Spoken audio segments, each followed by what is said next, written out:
তালুকদার, জনাব মাওলানা মাহমুদুল নবী তালুকদার। বরিশাল জেলা জামাত ইসলামীর সেক্রেটারি আসসালামু আলাইকুম ওয়া তালুকদার। আলহামদুলিল্লাহি রাব্বিল আলামিন, সালাতু ওয়া সালামু আলা আশরাফিল আমবিয়া ওয়া সাইয়্যিদিল মুরসালিন ওয়া আলা আলিহি ওয়া সাহবিহি। আজকের এই মহতী জানাজার নামাজে উপস্থিত সম্মানিত উলামায়ে কেরাম, বিশেষ করে বাংলাদেশ জামাত ইসলামীর বরিশাল জেলার সম্মানিত আমির, কেন্দ্রীয় মজলিস শুরার সম্মানিত সদস্য, আমাদের সকলের শ্রদ্ধাভাজন জনাব অধ্যাপক আব্দুল জব্বার, উপস্থিত রয়েছেন বাংলাদেশ জামাত ইসলামীর বরিশাল জেলার সম্মানিত নায়েবে আমির, বাকেরগঞ্জের কৃতি সন্তান জনাব ডক্টর মাহফুজুর রহমান, অন্যান্য বিভিন্ন দলের সম্মানিত নেতৃবৃন্দ, সম্মানিত উলামায়ে কেরাম, দিনদার ভাইয়েরা, আমরা যে মাইয়াতকে সামনে নিয়ে দাঁড়িয়েছি তিনি আমাদের সকলের শ্রদ্ধাপাত্র।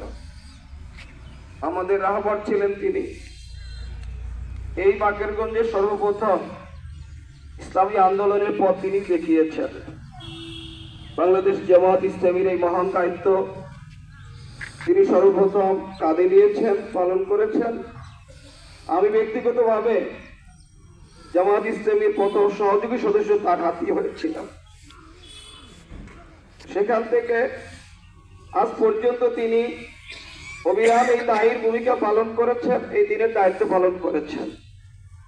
আমরা দেখেছি তিনি একজন জেনারেল, শিক্ষিত ছিলেন,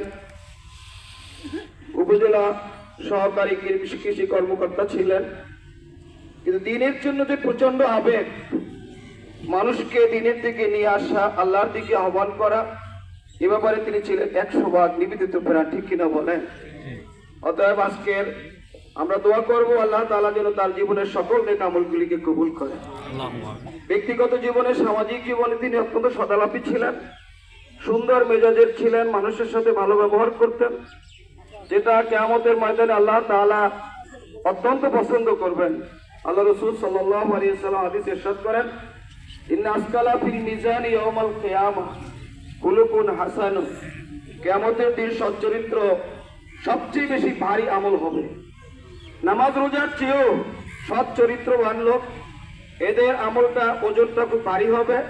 অতএব আমরা দেখি মরহুম আব্দুস সত্তার রারি, তিনি একজন ভদ্র মানুষ ছিলেন, সদালাপী ছিলেন, সজ্জল ছিলেন, হাসি মুখে সকলের সাথে কথা বলতেন এবং তিনি লেনদেন সকল দিক থেকেই একজন পরিচ্ছন্ন মানুষ ছিলেন, ঠিক কিনা বলেন? অতএব আমরা এই জানাজার থেকে উপদেশ গ্রহণ করি। আল্লাহ রাসূল সাল্লাল্লাহু আলাইহি ওয়াসাল্লাম ইরশাদ করেছেন, তোমাদের মধ্যে একজন মানুষের মৃত্যু, এটাই তোমাদের জন্য বড় উপদেশ। তোমাদের একজন মানুষ মৃত্যুবরণ করেছে, তাকে সামনে নিয়ে জানাজায় দাঁড়িয়েছো, এটাই সবচেয়ে বড় উপদেশ।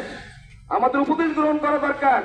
আমরা যে আজকের এই হাজারো জনতা, শত জনতা তাকে সাক্ষ্য দিয়ে দুনিয়া থেকে চিরতরে বিদায় দিয়ে আমরা আরেক দেশে পাঠিয়ে দিচ্ছি, আমাদের জানাজার জন্য এইরকম সাক্ষী দেয়, ঠিক কিনা বলেন? এই জন্য আমাদেরও তৈরি হওয়া দরকার। আমাদের ব্যক্তিগত জীবন, পারিবারিক জীবন, সামাজিক জীবন, অর্থনৈতিক জীবন, সকল জীবনটাকে পরিচ্ছন্ন করা দরকার। অন্যায় থেকে সম্পূর্ণরূপে আমাদেরকে দূরে আসা দরকার। অতএব আসুন প্রাণপ্রিয় ভাইরা আমার, সম্মানিত মুসলিয়ান কেরাম, আমরা এই জানাজা থেকে শিক্ষা নেই। আমরা এখান থেকে সকলেই চলে যাব। এই পৃথিবীর কিছু আমাদের কোনো কাজে লাগবে না, শুধু নেক আমলটুকুই কাজে লাগবে। আমরা আন্তরিকভাবে দোয়া করি আল্লাহ তাআলা এই মরহুমের জীবনের সকল নেক আমলগুলোকে কবুল করুন। আল্লাহ তাআলা তার জীবনে যদি কোনো গুনাহ হয়ে থাকে, অবশ্যই কম বেশি গুনাহ থাকে, আল্লাহ তাআলা তার জীবনের সকল গুনাহগুলি মাফ করে দেন।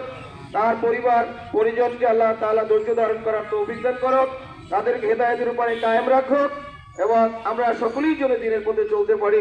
আল্লাহর কাছে সেই তৌফিক কামনা করে, তার জান্নাতুল ফিরদাউস নসিব কামনা করে আমি আমার আলোচনা শেষ করছি। আমার তৌফিক ইল্লা বিল্লাহ। আসসালামু আলাইকুম ওয়া রাহমাতুল্লাহ।